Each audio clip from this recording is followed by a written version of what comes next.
Olá, meu nome é Carlos Viana, professor de Física, e eu estou aqui para dar continuidade à aula de História da Carga Elétrica. Então hoje a gente vai ver os conteúdos de carga, definir a carga elétrica numericamente, falar de carga elementar e de algumas propriedades da carga elétrica. Tudo bem? Ao final da pequena aula, a gente vai fazer alguns exercícios ainda, pensando aí para quem vai prestar o vestibular ou para quem está estudando para uma prova. Tudo bem? Então vamos lá. No nosso curso aí, a primeira pergunta que sempre aparece é o que é carga elétrica? E a física sempre responde da mesma forma. A gente não sabe o que é carga elétrica. Como assim? A gente veio estudar carga elétrica e você me diz que a gente não sabe o que é carga elétrica? É porque na carga elétrica a gente tem alguns valores e a gente não tem teoria para dizer por que são esses valores especificamente. Um deles é o valor da carga elétrica elementar. A gente conhece um monte de coisa, sabe propriedades, sabe como funciona, mas assim, por que é este valor? A gente não tem a menor ideia. Tudo bem? Então, esse é o ponto de partida. Vamos sair de um número, que é a carga elétrica elementar. Vou descrever as propriedades que advêm disso, mas a ideia básica é: não sabemos por que a carga elétrica tem esse número. Bom, como eletrizamos, né? O processo de eletrizar é fazer com que a carga elétrica de um corpo apareça. Não que um corpo não tenha carga. Normalmente o corpo está em equilíbrio.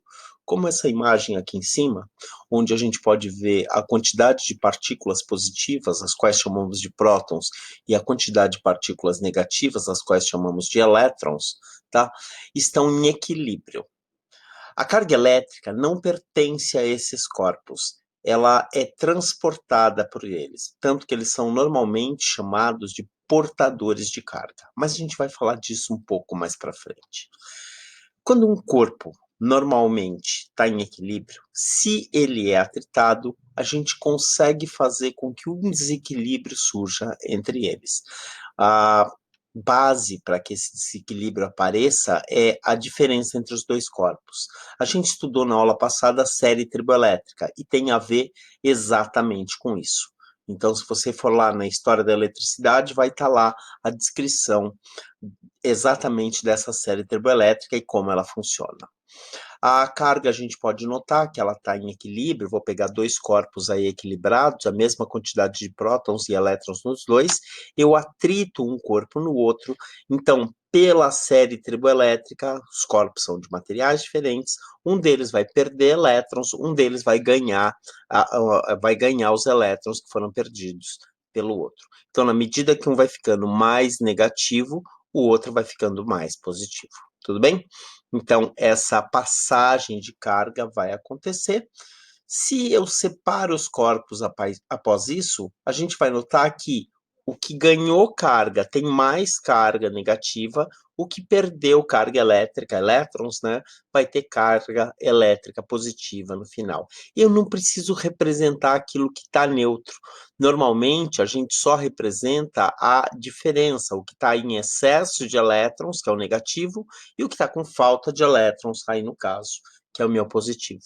Então, quando eu represento uma carga elétrica, eu não represento a quantidade de elétrons e prótons que estão dentro daquele corpo. Eu represento simplesmente o que está em excesso de elétrons ou que está em falta de elétrons. Novamente, vou dizer outra vez. Por que eu só falo de elétrons? Porque é fácil mexer em elétron e é muito difícil mexer em próton. Próton está no núcleo atômico. Para mexer no núcleo atômico, eu preciso de energia elevada e eu não vou trabalhar com isso. Às vezes, na química, principalmente na parte de eletroquímica, se fala de um positivo em movimento, não é um próton. Normalmente vai ser o quê? Um átomo inteiro em movimento, tudo bem? Um cátion, tá? Não se esqueçam disso, por favor. Não ponham um próton em movimento dentro da eletrização, tudo bem? A gente criou então um desequilíbrio e esse desequilíbrio está mostrado aí. Lembra que quando eu crio o desequilíbrio, tudo bem? Eu vou ter aí, no caso, o aparecimento de forças entre os dois corpos, entre outros efeitos que depois a gente vai comentar. Lembra que a carga total sempre é conservada. Essa é uma das propriedades da carga elétrica. O átomo, aí no caso, em duas situações diferentes, o átomo aí à esquerda é o átomo quantizado, vamos dizer assim, é o que a física quântica acredita que é a ideia de um átomo, com seus vários subníveis, e o átomo da direita, aqui no caso, é o modelo, esse aqui em cima, é o modelo do Rutherford de 1911, o modelo do sistema planetário. O núcleo no centro, com prótons e nêutrons, tudo bem? Nêutron tem carga, próton tem carga, tudo bem? E o elétron girando, orbitando em volta desse sistema. Então, aonde a carga elétrica aparece? Quem são os meus portadores de carga elétrica? Prótons, que portam cargas de sinal positivo, e elétrons, que portam cargas de sinal negativo, tudo bem? A diferença aí está fora de escala do meu núcleo, mas a diferença entre a eletrosfera e o núcleo atômico é de quase 100 mil vezes. O átomo inteiro é 10 a menos 10 metros, o núcleo atômico é 10 a menos 15 metros, tá? O equivalente a, se você pegar uma pessoa de 2 metros de altura, você faz 1000 vezes menos, ela teria 2 milímetros de altura. E aí você divide esse 2 por 100. Isso seria a escala entre uma pessoa de 2 metros e o núcleo atômico, só para você ver como vai ser muito, muito pequeno. Tudo bem? A gente viu algumas propriedades da carga elétrica, né? Vai ver, né? E uma delas, a essencial, é a conservação. A carga, ela pode ser conservada. A quantidade de carga que eu tenho antes de um sistema acontecer, ela vai ser exatamente igual à quantidade de carga depois de alguma coisa ter acontecido. Outras propriedades que se conservam, a energia é conservada, por favor, não esqueça disso. E eu posso dizer que a quantidade de movimento, tanto linear quanto angular, ela é conservada. Então, é uma brincadeira do Garfield, né, falando aí da energia e de como a energia dele vai ser conservada. Beleza? Então, qual é o segredo para o aparecimento da carga elétrica? Lembra que a carga elétrica não surge do nada, a carga elétrica é conservada. O que eu tinha antes, eu vou ter depois, tá? A gente diz que durante o atrito, né, aquilo que eu falei agora há pouco, os elétrons dos dois corpos que interagem, ou seja, alguém acaba ganhando elétron, alguém acaba perdendo elétrons, deixando os corpos aí carregados. Num esqueminha bem simples, a gente pode dizer que a quantidade de carga antes é igual à quantidade de carga depois, e que quando eu esfrego os corpos, alguém ganha elétron, alguém perde elétron, quem ganhou fica mais negativo, quem perdeu fica mais positivo. Esse é o segredo. O que eu tenho antes, eu tenho depois. A carga elétrica não surge, a carga elétrica não desaparece. Mesmo às vezes, quando eu tenho carga elétrica e depois eu não tenho mais, ela vai ser conservada. A gente vai falar um pouco disso. Lembra que num sistema isolado, tá? Por quê? Porque a carga, eu posso ter um sistema e a carga vai embora. E aí, então, eu penso nesse sistema isolado, a quantidade de carga elétrica vai ser conservada, tá? Se o sistema não for isolado, ele pode receber, de repente, do nada, uma quantidade de carga elétrica, tá? De fora. A quantidade de carga elétrica é uma propriedade inerente à partícula que a carrega, tudo bem?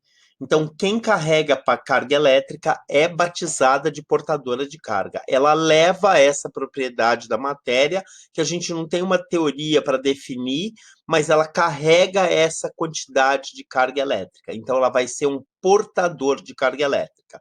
Íons são portadores de carga elétrica, tá? De uma forma geral. Cargas elétricas, os prótons, os elétrons são portadores de cargas elétricas, tudo bem?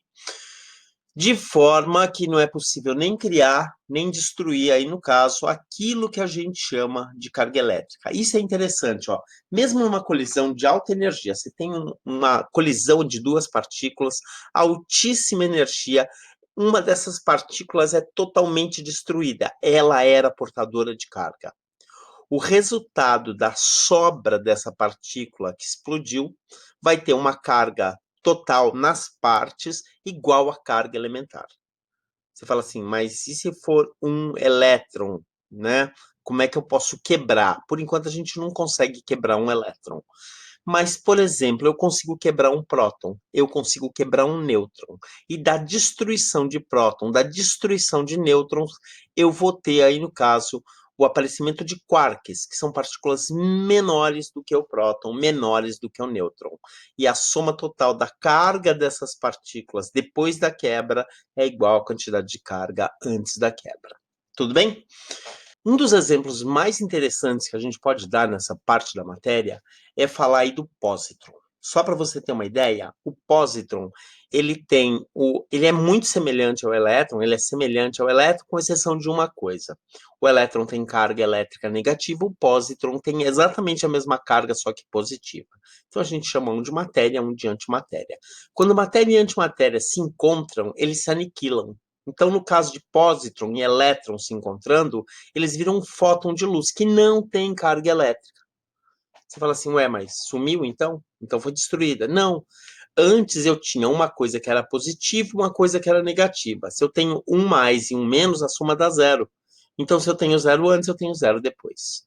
Você fala, ah, mas isso daí nem existe, né? Nem se usa essas coisas. Sim, se usa. Essa imagem aí do lado que vocês estão vendo, ele é uma análise que chama PET, tomografia por emissão de pósitron, tá? É um sistema onde eu uso essa aniquilação do pósitron para tentar, por exemplo, descobrir um câncer dentro de uma pessoa. Tudo bem? Então, ela tem aplicação, inclusive uma aplicação extremamente importante para a saúde dos seres humanos.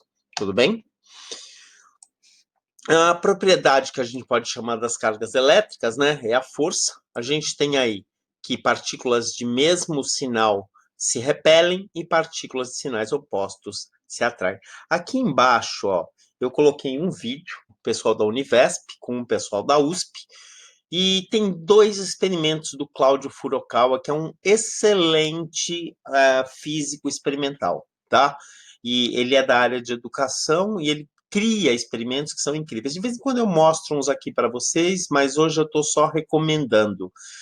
Um deles está nos 2:26 minutos e o outro dele está em 11:14. Esse de 11:14 fala de mitocôndrias. É bem bacana o que tem lá. Tem uma animação bem legal. Beleza? O que significa, no fundo, a quantização da carga elétrica? Toda hora a gente fala de quantização. O que é quantização? Tá? Tem a ver com quantidade, professor? Sim, tem a ver com quantidade. Só que uma quantidade, no caso, mínima. Por exemplo, o nosso dinheiro tem uma quantidade mínima chamada de 1 centavo de real. É a menor quantidade de dinheiro que eu posso ter na minha vida, tá? Se eu pegar qualquer outra quantidade de dinheiro, né? Se eu pego qualquer outra quantidade de dinheiro, eu ter um múltiplo inteiro dessa quantidade que está aí. Por exemplo, vamos dar um exemplo bem simples. Se eu tiver um real ele é exatamente 100 centavos. Então, a quantidade de um real equivale a 100 moedas de 1 centavo. Tudo bem?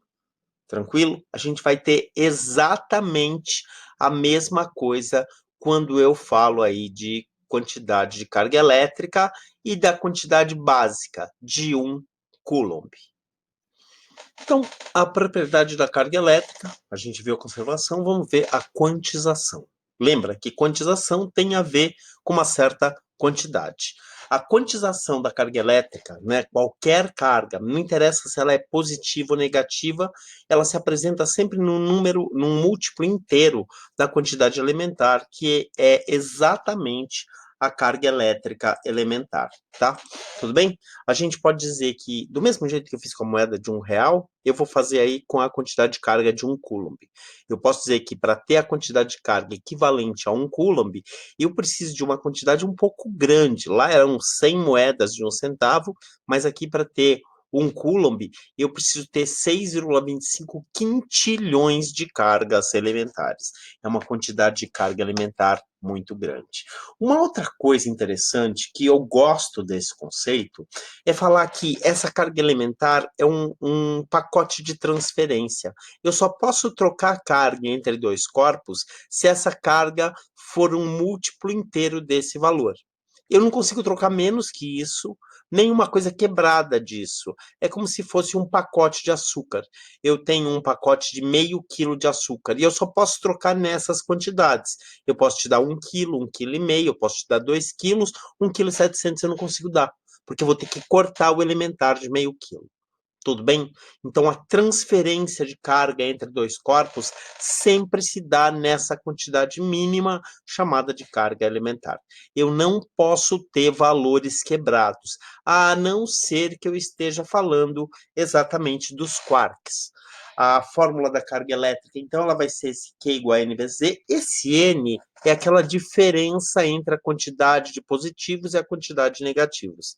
Se eu tiver 3 elétrons sobrando, eu vou ter um N igual a menos 3 vezes a carga elementar. Se eu tiver 7 prótons sobrando, tá? Sei lá, eu vou ter mais 7 vezes o valor da carga elementar. Existe uma quantização no núcleo atômico. Essa quantização, que é restrita ao núcleo, ela sempre se dá em valores menores, que são os quarks, tá? Quarks do tipo up, que eles têm mais 2/3 da carga elementar, e quarks do tipo down, que eles têm menos 1/3 da carga elementar. Se você juntar dois quarks do tipo up com um quark do tipo down, você tem a carga total de uma carga elementar, ou seja, eu tenho um próton. Se você fizer o contrário, juntar dois quarks do tipo down e um quark do tipo up, você vai ter uma carga total igual a zero, ou seja, isso é um nêutron. Então, no núcleo atômico, e fica restrito a eles, eu teria aí uma quantidade menor, que é o quark. Mas na natureza esse quark não é encontrado. Para que esse quark apareça, eu preciso quebrar o núcleo atômico. Sem a quebra do núcleo atômico, esse tipo de situação não vai acontecer. Para resumir, a gente pode dizer que um corpo não eletrizado tem o número de elétrons igual ao número de prótons. De uma forma bem simplificada, 2 prótons, 2 elétrons, tá? Um corpo aí, no caso, que tem o número total de cargas, a diferença igual a zero, é não eletrizado. Se esse corpo estiver eletrizado positivamente, quer dizer, ele perdeu elétrons. Então, ele tem mais prótons do que elétrons. Então, aí ele tem uma carga positiva. E se o corpo está negativamente eletrizado, tá? A gente pode falar que o número de elétrons é maior que o número de prótons. Por favor, acostume-se a dizer que é elétron e não que é próton em movimento. Tudo bem? Então, a gente tem aí um exemplo bem basiquinho, só para ter um contato visual com essa situação do neutro, do eletrizado positivamente, do eletrizado negativamente. Beleza? Então, lembre-se aí no caso que a carga elétrica ela é quantizada, então ela só consegue trocar valores, tá, com outro corpo em cima de um valor determinado, tá? Não tem valor fracionário disso, beleza? Ela sempre é um múltiplo dessa carga elementar, 1,6 10 a menos 19 coulombs, e normalmente a ordem de grandeza disso é muito pequenininha. Então, quando eu falo dessa quantização, com essa quantidade de carga que eu tenho, sempre vai ser milicoulomb, que é 10 a menos 3, microcoulomb, que é 10 a menos 6, ou seja, dividido por milhão, ou 10 a menos 9, dividido por bilhão, tá? Então, um bilionésimo de carga que a gente chama de nano. Tudo bem até aí? Então, com isso, a gente tem aí a base para começar os nossos exercícios. Vamos lá? Então, vamos lá? O átomo do elemento químico lítio possui aí, no caso, 3 prótons, tá? E 3 elétrons e 4 nêutrons. Então, aqui eu tenho o lítio representado, tá? Ele tem 3 prótons, 4 nêutrons e 3 elétrons. Tudo bem? Obtém a carga elétrica do íon formado no caso de, por algum processo, esse átomo perder 2 elétrons. Então, imagina que ele vai perder 2 elétrons. Considere que a carga de um próton, aí no caso, né, é igual a mais 1 e a do elétron é menos 1 E. Tudo bem?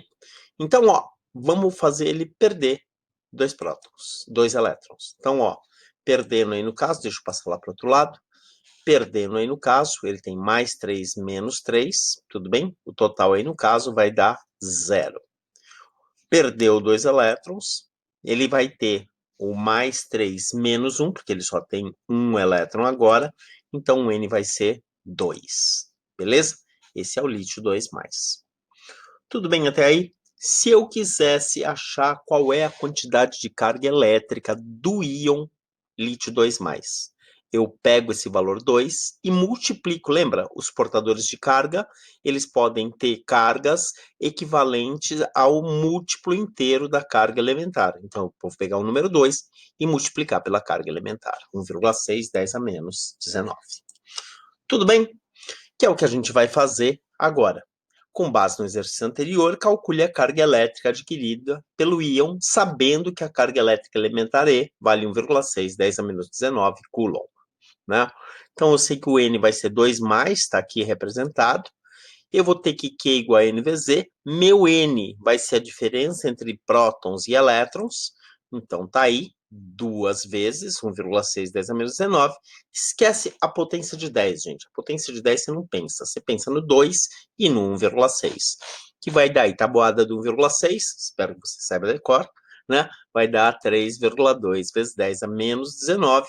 E a unidade é o coulomb, tá? Tudo bem? A unidade é o coulomb, aí no caso. Então, essa é a carga do íon lítio 2+. Beleza? Mais um. Ele fala assim, ó, com o desenvolvimento da teoria atômica pode-se compreender o conceito de carga elétrica e dos seus dois tipos, positiva e negativa, né? Carga de próton, carga de elétron, que são meus portadores de carga. Hoje sabemos que a matéria é constituída de átomos ou grupos de átomos, moléculas, e esses são constituídos por um grande número de partículas, como os prótons, os elétrons e os nêutrons. Com base nos conceitos estudados, assinale a alternativa correta. Tá? Então, aí eu teria como se fosse um átomo de hélio, 2 prótons, 2 nêutrons, 2 elétrons. Esse daí estaria neutro. A carga de um elétron é negativa, sendo em valor absoluto igual a de um próton. Verdade. O elétron e o próton e o nêutron são partículas portadoras de propriedades elétricas. Lembra, o nêutron, apesar dele ter quark, ser formado por um quark do tipo up e 2 quarks do tipo down, ele no conjunto, ele não apresenta carga elétrica, porque ele é neutro, tá? Então, não seria verdadeiro. O elétron, aí no caso, possui carga elétrica do tipo positivo, verdade? Localizando-se na eletrosfera. Não, quem está na eletrosfera é o meu elétron, tá? Então seria falso também. O nêutron possui carga elétrica não nula, não é verdade. E o próton possui carga elétrica do tipo positivo, é verdade. Localizando-se na eletrosfera atômica, também não é verdade. Beleza? Então, aí no caso, a alternativa correta seria a alternativa de letra A. Vamos pegar mais um? Um corpo eletrizado com quantidade de carga Q, menos 32, 10 a menos 3 coulombs, possui um número total de prótons 4 vezes 10 a 17. Calcule o número total de elétrons, que eu estou chamando de Ne, desse corpo, dado carga elementar igual a 1,6, 10 a menos 19. Repara que minha carga é negativa, ou seja, ele está com um elétron sobrando, ele está com um elétron a mais. Se ele tivesse neutro, ele teria exatamente aquela quantidade de prótons que está ali, 4, 10 a 17. Se ele tivesse positivo, ele teria uma quantidade de elétrons menor que aquela ali. Como ele é negativo, ele tem uma quantidade de elétrons maior do que aquela que está ali. Então, o que eu vou ter que fazer? Eu vou ter que achar quantos elétrons a mais, que é o meu N. E, a partir daí, somar com aquela quantidade de prótons. Vamos fazer a conta? Então, tá aí o meu Q, igual a 32, 10 a menos 6 coulombs, e tá aí o número de prótons, 4, 10 a 17 prótons. Beleza? Vamos fazer aí, no caso, a minha quantidade, que é igual a N vezes Z. Vou me colocar aqui de ladinho, tá? Eu sei quanto que vale a minha carga elementar, sei quanto que vale a carga que eu tenho negativa, tá? Então, fazendo a divisão, isso é negativo, normalmente a gente trabalha em módulo, tá? Eu não coloco sinal, E eu só lembro no final se ele era negativo, que era elétron, que ele tinha mais, se ele era positivo, era próton, que ele tinha mais. Fazendo a conta, eu descubro 20, 10, ó, menos 3, o menos 19 que está aqui embaixo, ele sobe mais 19, tá? Menos 3 mais 19 dá 16. 20, 10 a 16. Agora, se você fizer esse número diminuir uma casa, você faz esse número aumentar uma casa, o que daria 2 vezes 10 a 17 elétrons a mais que próton.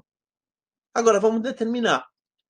Se ele tem 4, 10 a 17 prótons, tá? Ele vai ter, aí no caso, tá? Passando lá para o outro lado, fazendo a conta bonitinha, não precisava nem de tudo isso, era só pensar assim, quantos a mais? Se ele tem 4, 10 a 17, ele tem 2, 10 a 17 a mais de negativo, tá? Tudo bem? Então, aí, fazendo a conta, 2 mais 4, 6. 6, 10 a 17 elétrons no total, e 2, 10 a 17 elétrons a mais que prótons. Tudo bem? Tranquilo, gente. Continhas rápidas, continhas fáceis, tá? Então, aí no caso, né, tem uma tabela periódica, ele pede, determine a quantidade de carga elétrica de um íon cálcio, tá? Então, o cálcio tá aqui, ó. Repara que o cálcio é o 2A da tabela periódica. Todos os elementos dessa coluna da tabela periódica, eles têm facilidade de perder 2 elétrons, por isso que eles são da 2A. Não satisfeito com isso, ele pede para eu calcular o que daria a carga de 1 mol de íons cálcio, né? O corpo formado por isso. Vamos lá? Vamos ver? Então, tá aí 1 mol, só para lembrar, 6,02 vezes 10 a 23 íons, tá? E vamos ver. Tá ali o meu cálcio na tabela periódica, né? Repara que ele é o número 20. Então, se ele é 20, ele tem 20 prótons e 20 elétrons, só que ele vai perder 2, porque ele é da 2A.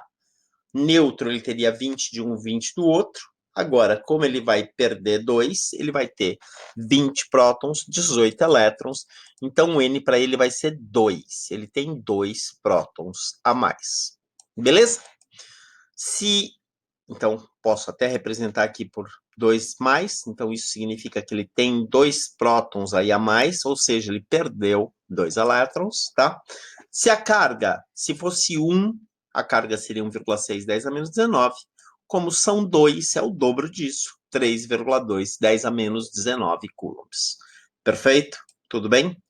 Então, aí no caso, essa é a minha carga. E essa é a pergunta melhor.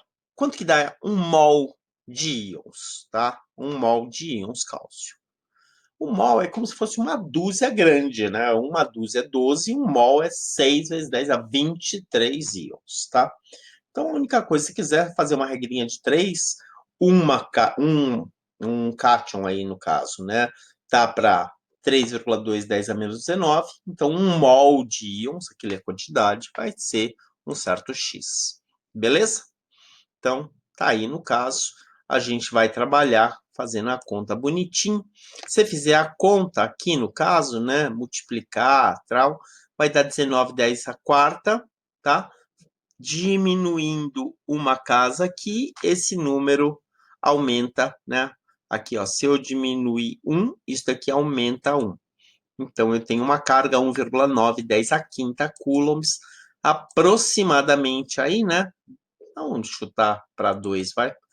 2, 10 a quinta coulombs de carga. Tudo bem? Foi até aí? Beleza? Então, com isso, a gente fica aqui e eu aguardo você para a nossa próxima aula de física, tá bom?